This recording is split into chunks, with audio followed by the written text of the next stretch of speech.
before we started. The webinar will go for 1 hour. I know the schedule says 30 minutes, but we had a technical issue, which means we made a mistake, but apologies for that. If you have any question, please feel free to type the question in your chat function in your Skype control panel. What I'll do, I'll collect all the questions, and at the end we'll have some Q&A session time. If we don't get to your question during today's webinar, we will be sure to follow up afterward. Please, also something really important, this webinar is going to be recorded. So if you don't want to be recorded, please make sure your mute is off. This goes also for the participants using their phones. Please make sure your mute is on. Sorry, your mute is on, not off, on. Okay, so thank you everyone for joining us for today's webinar. I know everyone have very tight schedules, but this one we consider this a really good education session for potential business. My name, next slide, Michelle, please. My name is Diego Saray. I'm working with Cargill Animal Nutrition SMT Group. For the people that don't know, SMT stands for Strategic Marketing and Technology. And my main role is to provide support and tools to our beef sales consultants and our beef development managers. I'll be your host today. So please don't be so hard on me.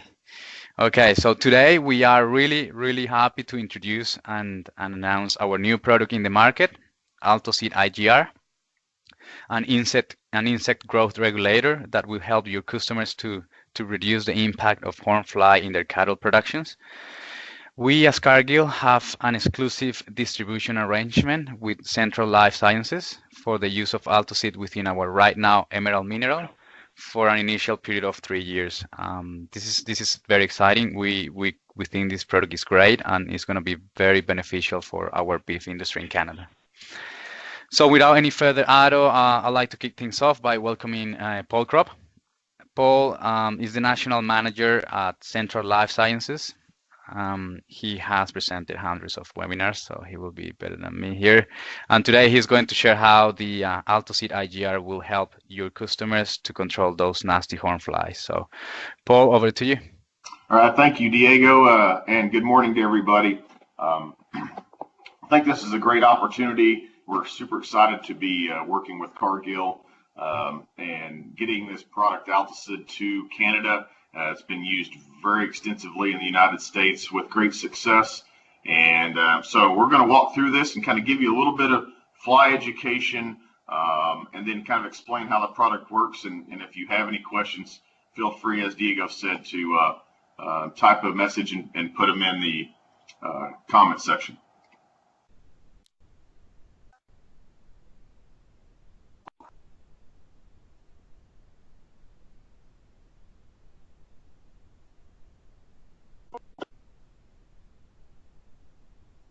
So the first question that comes up is, as we talk about fly control and fly control options, and I think the first question is, why are we concerned about fly control? And the ultimate answer to that is, as beef producers, our ultimate job is, and our ultimate goal is to produce as much beef per acre as possible and to be as profitable as possible. And as we look at flies and what they can do, flies really hinder performance and create stress and discomfort in our animals. And we'll get into this in greater detail, but they're very detrimental to our ultimate goal of maximizing beef production per acre. So as we get into learning a little bit about the fly, I know very few people have been entomologists or even maybe educated in entomology. So we'll talk a little bit about flies and kind of maybe what makes them unique and what we're trying to do. So as we look at the 4 main species of flies that are on the slide, we can really kind of break those up into 2 different groups. So the 2 fly species on the left, what we consider premise flies, that would be the house fly and the stable fly. I think everyone's pretty familiar with the house fly. The stable fly is a blood-sucking fly that can travel great distances, and we really typically see those more in confinement type situations. As we look at the two fly species on the right, that's the face fly and the horn fly. The horn fly being the bloodsucker of the two. That's the fly that is our biggest issue on pasture cattle. And we'll get into a little bit more specifics about that, but this is the culprit of the majority of our issues. So to learn a little bit about the fly life cycle, it's really important to understand this life cycle because it really determines what approach we need to use to control hornfly infestation, and also gives us some ability to set up our timing of when we want to treat these species, and really kind of defines our program. So as we look at that hornfly, they're typically going to live 2 to 4 weeks, depending on the conditions, and I would say I'd err that to the closer to 4. That female fly, she's going to leave that host for just a few seconds, and she's going to drop down and lay her eggs in fresh manure, typically less than 5 minutes old. And one female fly can lay upwards to 200 eggs in her lifetime. That doesn't sound like a lot, but as we consider some fly infestation scenarios, we can see upwards to 1,000, 2,000 flies per animal, and that becomes very significant. So in that life cycle, to understand it a little bit more, in 1 to 2 days, those eggs are going to hatch into larvae. 3 to 5 days later, we're going to see that molting process. And then pupation normally takes 6 to 8 days, and then they become fully mature. Once those flies become fully mature, then they're going to be coming back to that host and drawing blood and causing issues. So the ultimate goal of Altosid is we're going to stop that life cycle. There's a lot of different fly control measures on the market today, from sprays, tags, a number of different options that we have. The one thing that's unique about Altosid, which we consider a feed-through fly control, is that we're going to stop that life cycle. Comparative, we're going to, instead of killing adults on contact like sprays would. So a little bit more about them is it's really important to know where they breed. And as you look at this graphic here, all 4 species of flies are manure breeders in some form or fashion. Now, if you remember the slide back a few slides ago, as we talked about the stable fly and the house fly being pretty much a confinement fly, we also see that they are compost breeders, so they typically like to lay eggs in organic matter. And so as we're trying to have a positive impact on controlling them, sometimes it's best we get into some manure management techniques and things to remove that organic matter and eliminate that possibility of it being a habitat. So as you look at the last area of interest is being flying strength. The horn fly is a terrible flyer. They are very host specific, and typically that fly will stay with that particular animal and that particular herd its entire life, comparatively to the stable fly and the house fly that can fly upwards to 2 miles away. So once a stable fly becomes born, it is going to fly till it finds a blood meal. And so there's some different characteristics. But looking at our pasture cattle and looking at Altosid, we're going to focus in on that horn fly. So that horn fly, they're very small and kind of black in color. They appear black in color, and so they're going to feed on, they're a blood feeder, and so they have a piercing mouth parts, and they're going to take upwards to 40 blood meals a day. And every time that blood meal is drawn, that is creating stress in that animal. And so as we talk about our cows being technically our factories, we want them running as efficiently as possible, as comfortable as possible, converting that forage into meat or milk. And that's going to be more profitable for us. And so these horn flies creating that stress is going to be a hindrance on that. So we typically find them congregating on the backs of cattle. And now as the day warms up, we get closer to high noon, for example, we're going to see some of those flies might drift down into the flanks area and even sometimes the bellies of the animals, looking for some relief from the heat as well. So when we're going to go out and evaluate our cow herd and try to get an adequate fly count, it's best to go mid-morning or maybe right before dark in the evening, and that's our best opportunity or best timing to see our congregation of flies up on the backs of our cows. Like I mentioned before, that female horn fly, she's only going to leave that host for just a few seconds to lay her eggs and freshen manure, and she will be back on the animal drawing blood meals. And in North America alone, our horn flies pretty much are the worst pest in terms of economic issues that we have. BRD is a big issue, reaching upwards to $1 billion a year. Same thing can be said for the horn flies, and most of that is just through economic loss, diminished weight gains, and we'll get into that a little bit deeper. But it's the research just continues to show horn flies are detrimental to our profitability.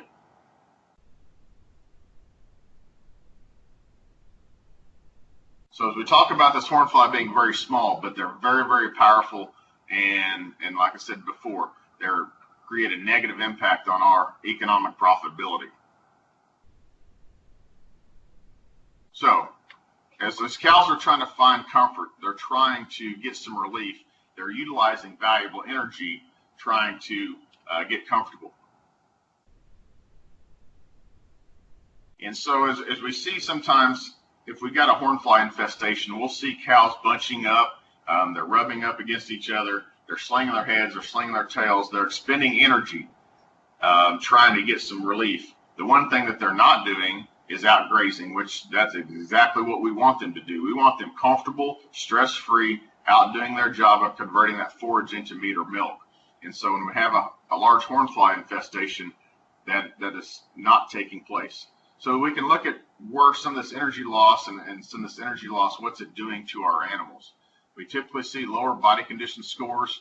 We see reduced weight gains in our calves, lower pregnancy rates, feed efficiency decreasing, and obviously we see loss of blood as these horn flies are blood suckers.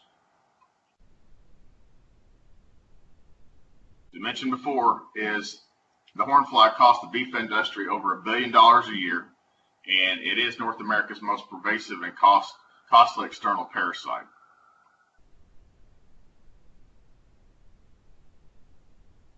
So as you're looking at that overall economic impact of horn flies, these losses can be attributed to a number of different areas like we mentioned before. So from reduced weight gains, decreased feed efficiency, milk yields can be negatively affected. We see these horn fly infestations also impact pregnancy rates. And ultimately, as we look at body condition scores, if our animals are not out eating, they're not doing their job, they're not comfortable, then we're typically going to see overall health decrease as well.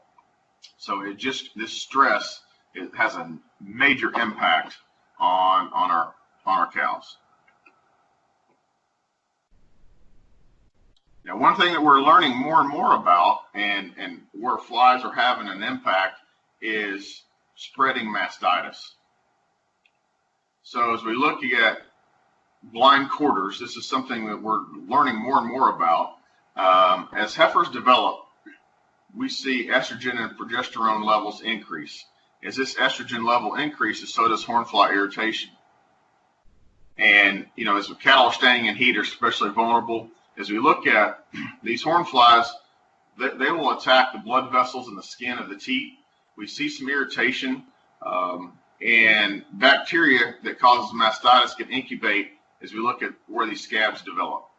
So, and we typically, as we look at these horn flies, and can move this from animal to animal within the herd. So as those horn flies move around the teat, feed from cow to cow, we see that bacteria travel. And that spread of bacteria, it'll move upwards in through that quarter, and that's what we see destroying that milk producing tissue and creating that blind quarter.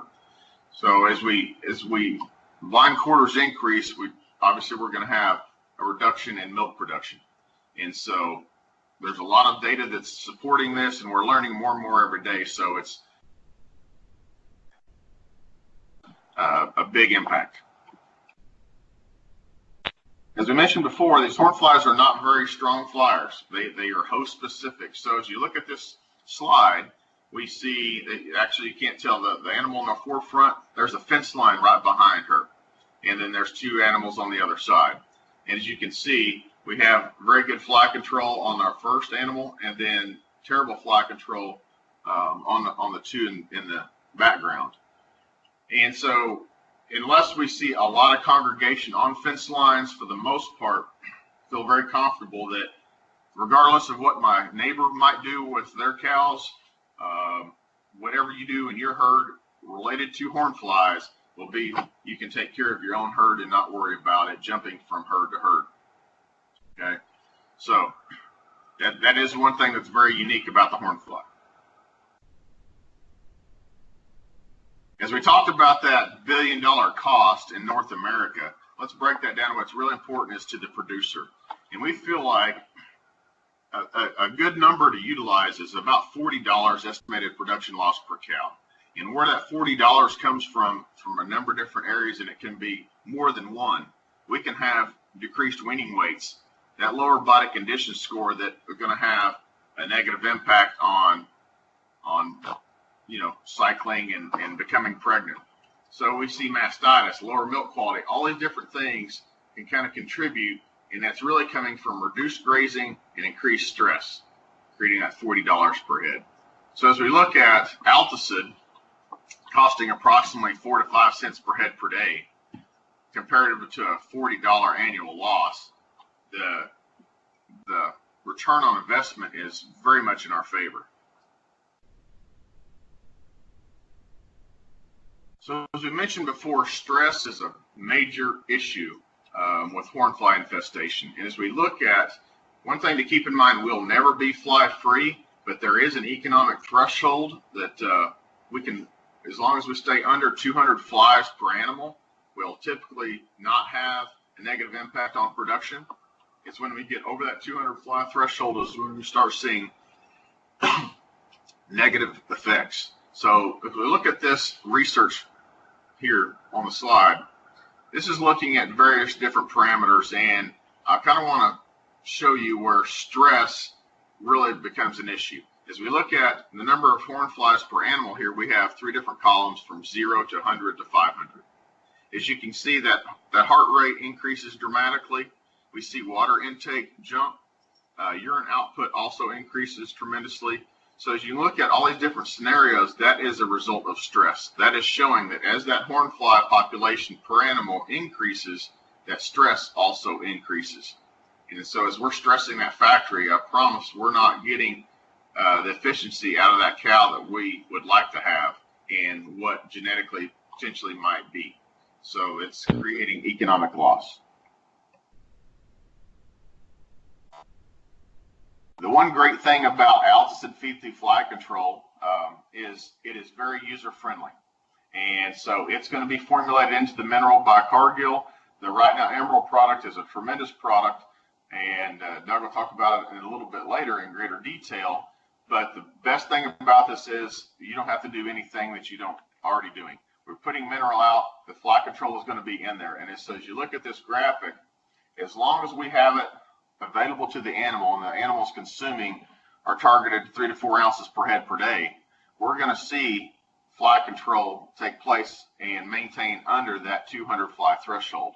You can kind of see the two, the gray and the blue lines below are treated animals versus the untreated in red, where we see those spikes over our economic threshold. So those animals in red are definitely negatively affected by that horn fly infestation.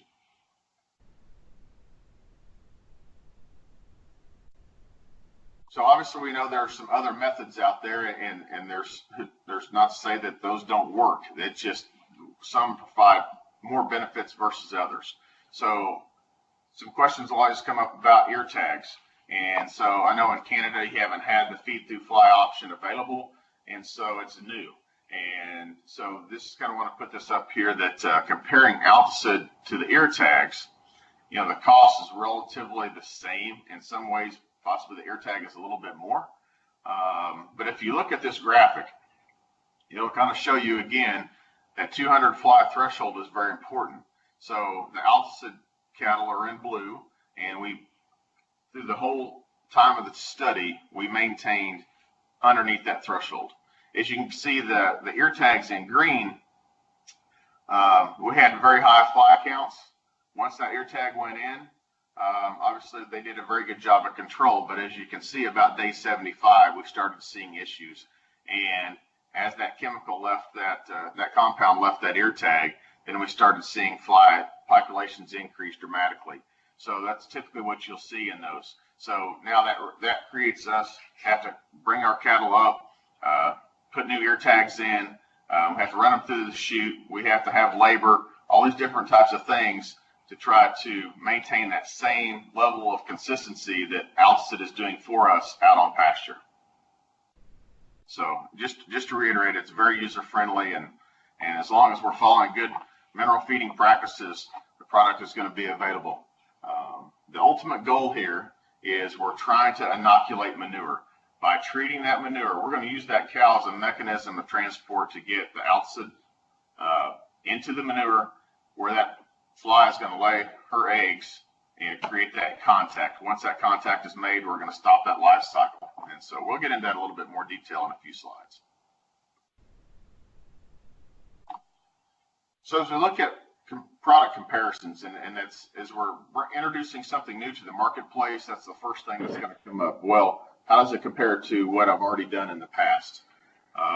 So as we mentioned before, as we look at cost per treatment per animal to an average cost per head per day of efficacy, as you can kind of see, they're very similar. But the duration or the average days of efficacy vary greatly. So the feed through fly control, Altosid, works year-round, or as long as you want to feed it, in controlling hornfly infestation. Sprays, depending on what time of year or what our fly load is, can vary greatly from a few days to a few weeks. In the height of June or July, that spray is not going to last very long. The one thing to keep in mind is we're trying to utilize good chemistry. We suggest using a feed through fly control like Altosid as our base of our program. That allows us to use some of these sprays or other mechanisms for hot spots if we, for whatever reason, might come up. So Altosid is a great baseline for our program. So I'm going to share a little bit more research as we talked about the economic losses from hornfly infestation. Data continues to support it year after year that as we control these hornfly populations, we see good results. And this is some data from Oklahoma State University. This is where I attended school. So Dr. Justin Talley, he did some research in 2011 looking at cattle fed Altosid IGR gained about 16% more weight than the control group. That's about 0.3 per head per day, and it resulted in approximately 28 pounds more compared to the control group. That's significant. As we look at that 28 pounds and what it means to us, as remember, our ultimate goal is to raise as much pounds of beef per acre as possible. And so as we look at that extra 28 pounds at approaching $2 a pound this summer, that's significant. So let's compare that to some historical data that we have. So looking at, this is some data from the 70s and 80s. You can see this is very consistent. So this is looking at some weaning weights in calves. The Altosid IGR fed cattle increased weaning weights by 20 pounds on average. So we look at yearling cattle, that bumped up even more to over 33 pounds. So as we can see, by controlling that hornfly infestation, we can have a positive impact on weight gains and allow our animals to reach their full genetic potential.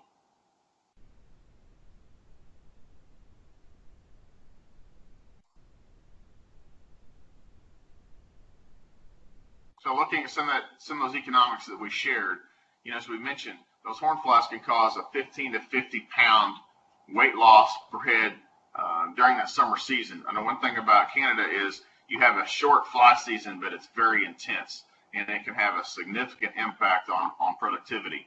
So, as mentioned before, we're looking at a potential of $2 per pound coming up this year, and that economic return can be anywhere from $20 to $100 per head, depending on kind of our grazing system.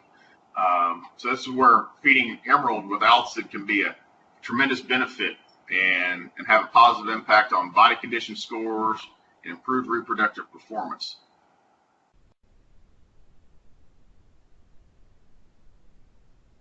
So our fly control is really built on science, and that's one thing about Central Life Sciences. We have a number of these different products, and so we have sprays, we have a number of different things, but our focus as we talk about our base of our program is really the feed-through products like Altosid.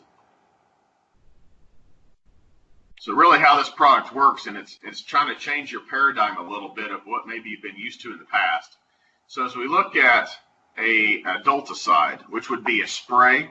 So as we spray cattle, we see pretty much instant death of the adult population. That's how you're trying to control. I'm going to change your mind in that, in fact, that the feed-through fly controls we're not killing adults, we're stopping that life cycle. So as you can see in this graphic, where you're going to utilize that animal to just be a control mechanism, getting that Altosid into that manure. We could do it by hand, which would be very inefficient, obviously. Cal does a tremendous job supplying this compound in the manure on a daily basis, and that's the site of where those flies are going to lay her eggs. So as we can kind of see in this schematic, the Altosid is going to pass through the system, deposit in the manure, and that point in that life cycle, we're going to break it. We're mimicking a natural hormone. So we technically have not had any cases of resistance in the history of the product, and this product is 30 plus years old. And so it does a tremendous job when fed correctly. Dose is the poison, so we want to make sure we're getting good, adequate intake of the mineral. As long as we're getting good mineral intake, the product is going to be in that manure at the proper rate. So as we look at this timeline, it's very important. As we mentioned before, that fly life cycle is 21 to 28 days long. And so it's very important of our timing of when we introduce the product and how it's fed. So day one, the producer is going to feed the mineral. By day 3, that manure is going to be treated at a lethal level. And so feel very confident we're going to get good mineral intake with the Right Now Emerald. And so that effective date of when this product is going to work is really going to be dependent upon the existing fly populations. If we wait until we see flies, we're going to have to wait for that life cycle to break.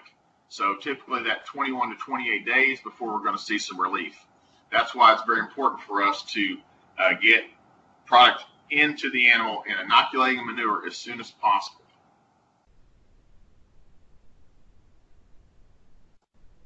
So as a reminder how this is so different compared to what you may have been used to in the past, we're going to interrupt that fly life cycle. And Altosid is considered an insect growth regulator. The chemistry is very environmentally friendly. It's safe for all other animals. Actually, the great thing about methoprene, which is the compound of Altosid, is it's used in a lot of different species around the world. And so, for example, it's mosquito control, a number of different things, obviously at different concentrations. We have this product formulated specifically for the hornfly. And so other species have some different levels of efficacy. And so, but it's used around the world. Just wanted to kind of share that with you. So from birds, dung beetles, other insects, fish, our stock tanks, we have no negative effects. And looking at this low-risk chemistry compared to some other products, I know historically in the past, there's been some fly control products, what we consider an organophosphate, which are not as environmentally friendly as Altosid. As you can kind of look at this graphic, I want you to focus on caffeine and table salt. This is looking at levels of toxicity. So comparatively to the bottom bar, which is methoprene or Altosid, we were never able to reach a toxic status with methoprene. So hope that increases your level of confidence.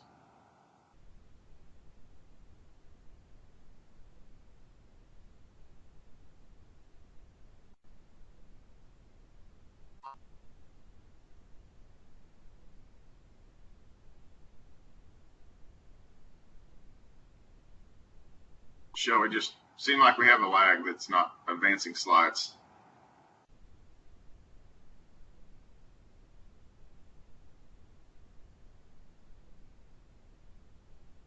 There we go. So as we mentioned before, we'll never be fly free. And I want you to keep in mind there is an economic threshold for hornfly infestation. And so we mentioned before, that magic number is 200 flies per animal. So that's one thing, as we're introducing this product to producers that haven't been exposed to it before, setting those realistic expectations are very, very important. So at 200 flies, one of the best ways we can look at this is what I consider the dinner plate method. So as we're out looking at our cattle and trying to evaluate our hornfly populations, we can kind of look at the side of a cow and determine potentially on that animal how many dinner plates might be on that side, and you can kind of, or size of a pizza, and there might be 7 or 8, and then just kind of focus in on what you consider one of those areas and kind of get a visual count. It'll be easy to tell if we're in that 100 to 200 fly threshold comparatively to in the thousands. It'll be a drastic difference. So as we've mentioned before, timing is very, very important. We'll consider what you'll hear more about this 30-30 program. So as we talk about where that 30-30 comes from, it's when we want to introduce the product and when we want to pull the product out. So as we talk about that 30-30, we want to begin feeding that right now emerald 30 days before overwintering flies emerge. And typically we'll start to see a little bit of green grass, maybe temperatures reach up to 65 degrees, and that's when we start seeing flies emerge. We want to put out about a 5 to 7 day supply, following all of our good mineral feeding practices, making sure we have an adequate number of feeders, they're placed correctly, and it's very important for us to initially early on to check mineral consumption. And we want to make sure we're taking into account the calves at side and a number of different factors to make sure we're getting good, adequate mineral consumption. So we want to continue feeding the Altosid emerald all the way through the fly season, and then we want to continue 30 days past the first hard freeze. And the reason for this is we want to have an impact on that overwintering pupa that is going to be in the ground that potentially could emerge the following spring. So as we do this over a stage or two through multiple seasons, we're going to see the overall populations reduce. And if we follow this 30-30 program, this is going to be our best case scenario of controlling horn flies in our pastures cattle. So as I mentioned before, that 200 fly threshold, this isn't obviously can kind of give you a little bit of a visual of what we consider within range and over. So if our cows look like the animals on the left comparatively to the ones on the right, we're in very good shape.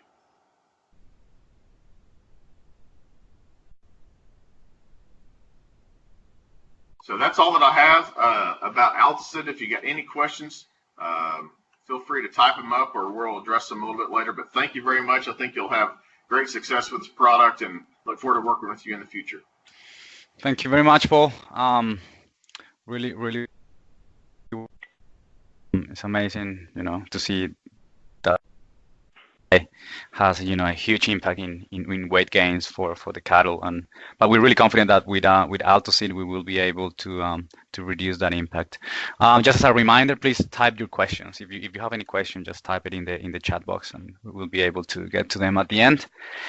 Okay, so moving forward, our next presenter is Doug Allison. Doug is our senior beef consultant for the regions of Manitoba and Saskatchewan. He has been with Cargill more than 15 years, so he has lots of experience with cow-calf producers, backgrounders, and feedlots. He's going to share with us today his experience with our current right now mineral package and why we should be feeding mineral to our cattle. So, Doug, over to you. Okay, thanks, Diego. Just welcome everyone. It was nice to hear Paul's presentation. It's very nice, very good that we've got a product like this out. We've been waiting a long time for a product like this to be registered in Canada, and we have it here, and I think it's going to be a great opportunity for people to be able to look at a product that is science. There's a lot of science and technology behind it. There's a lot of data, and there's a beneficial return on investment by using a product like this. So as we kind of go through, I'm not sure if Michelle has control there or not, but we'll go on to the next slide.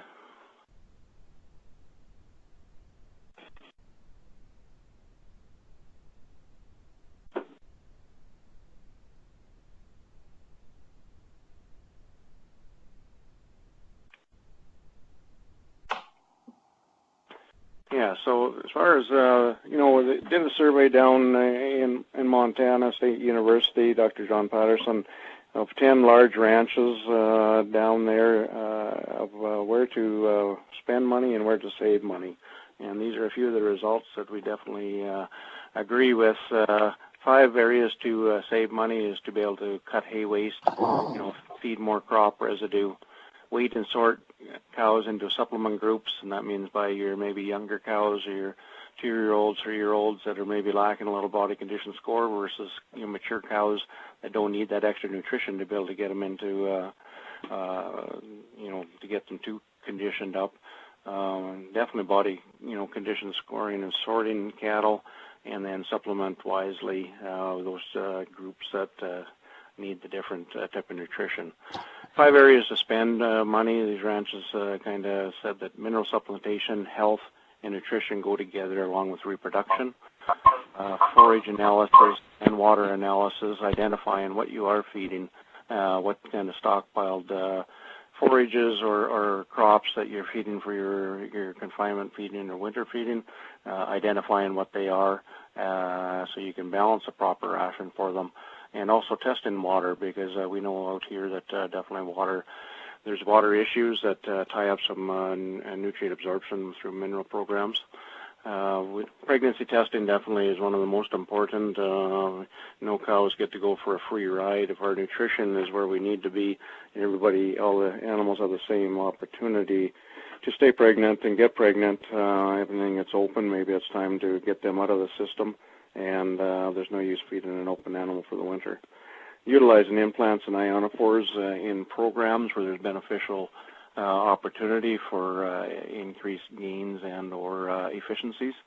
And then herd biosecurity is one place they want to spend, is a good place to spend money with vaccination programs, making sure that your cow herd is vaccinated and along with the calves in the weaning and the fall time.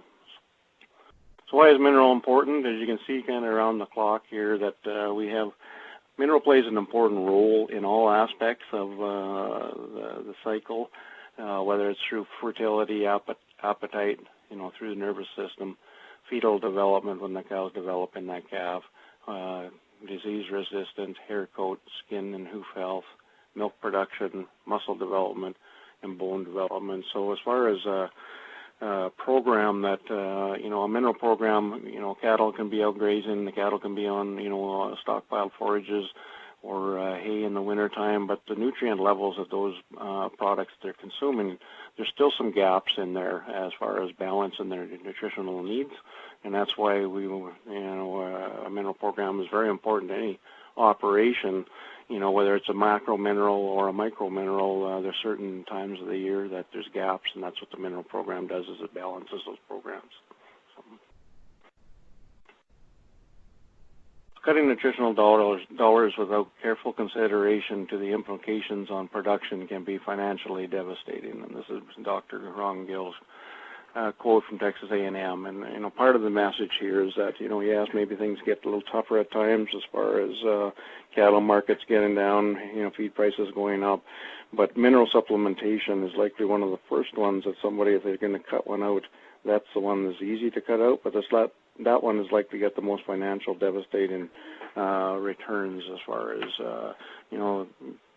open animals, cattle getting late in production cycles and everything else. So we've come a long way since 1870 to 2016. A lot has changed in the beef production over the past decade and a half. We've seen cows go from 800 pounds to 1,400 pounds. And today, we have producers weaning calves, up to 800 pounds. Just shows you quite a difference over the years of where we are.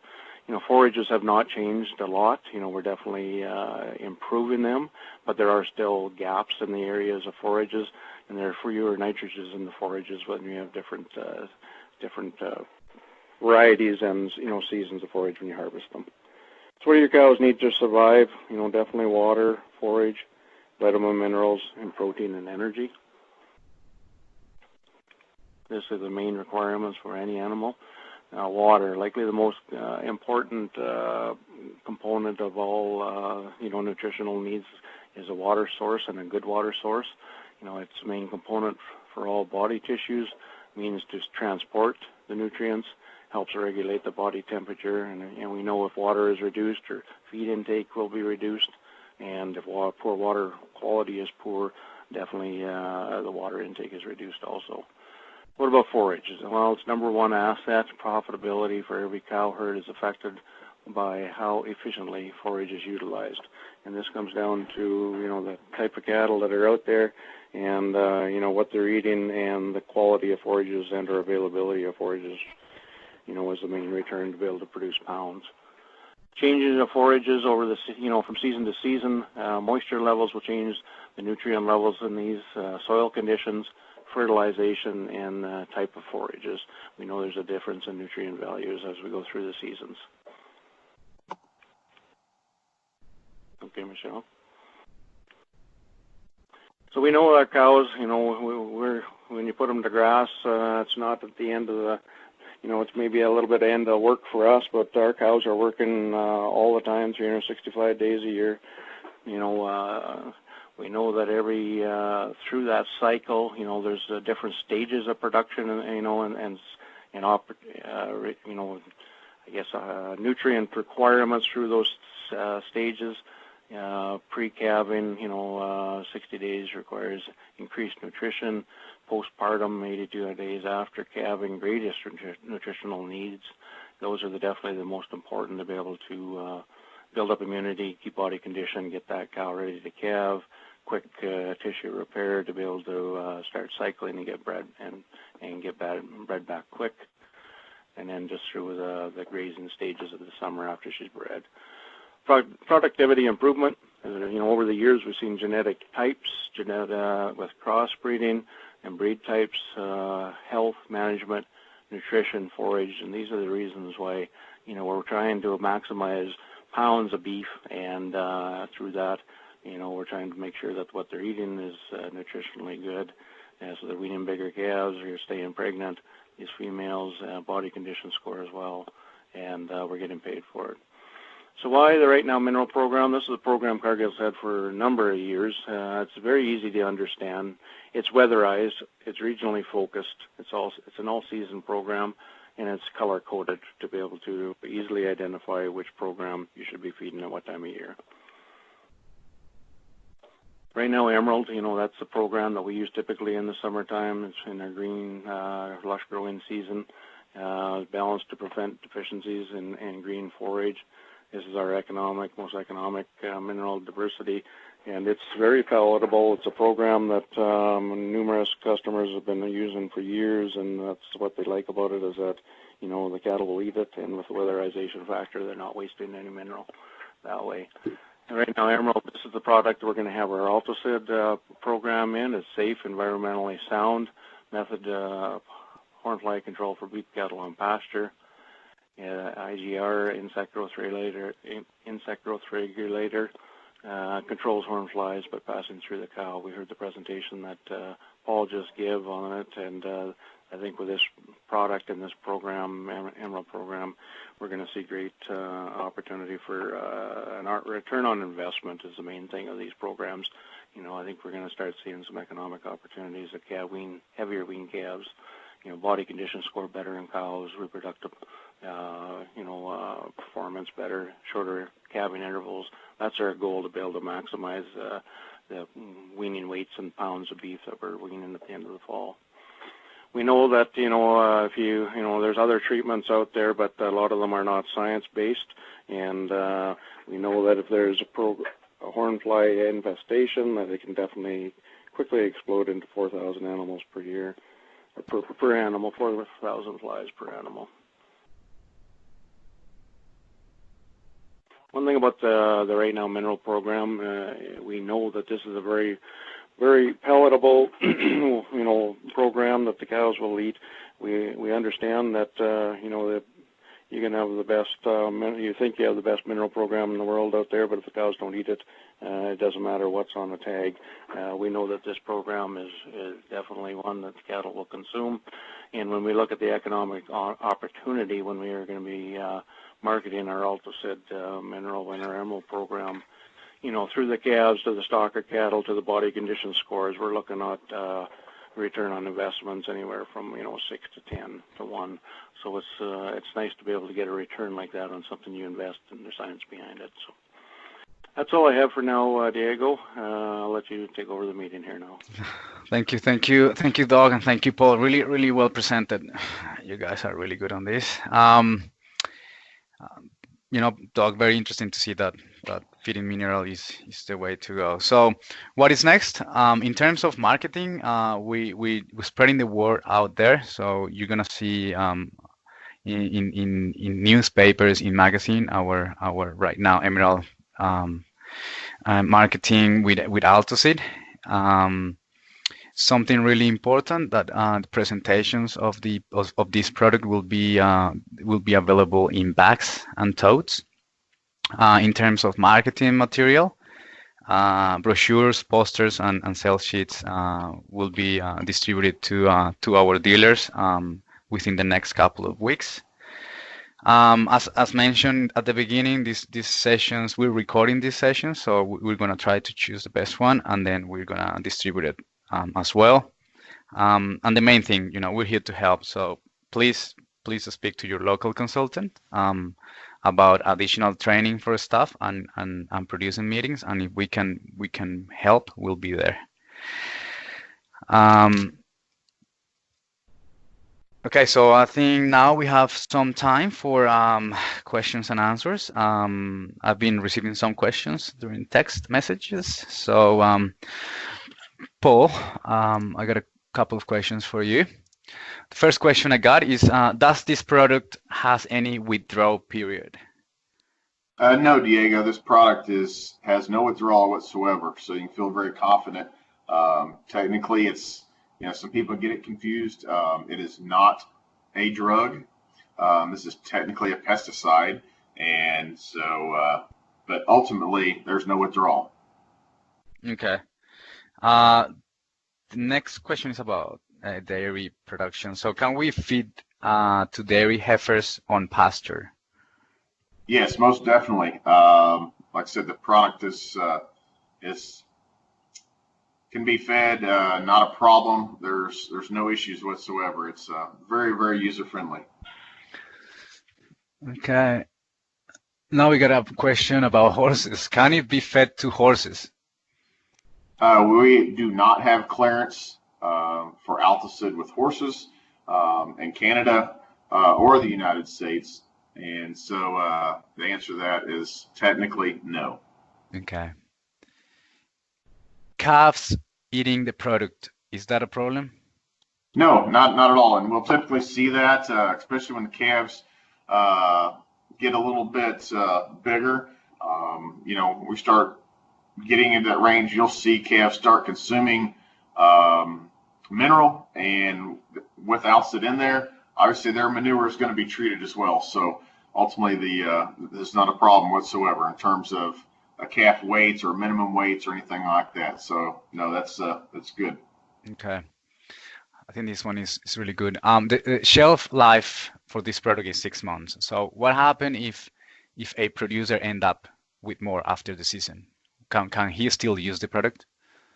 Yes, the Altosid component is incredibly stable in the product, so you can use it. The one thing that I would probably suggest if you get into that scenario is if you have a tremendous amount left over at the end of the season, is to hold on to it, but then before feeding it in the next spring, let's have it tested. That's one of the benefits that we do. If you send a sample in we can have it tested for you and let you know where it stands.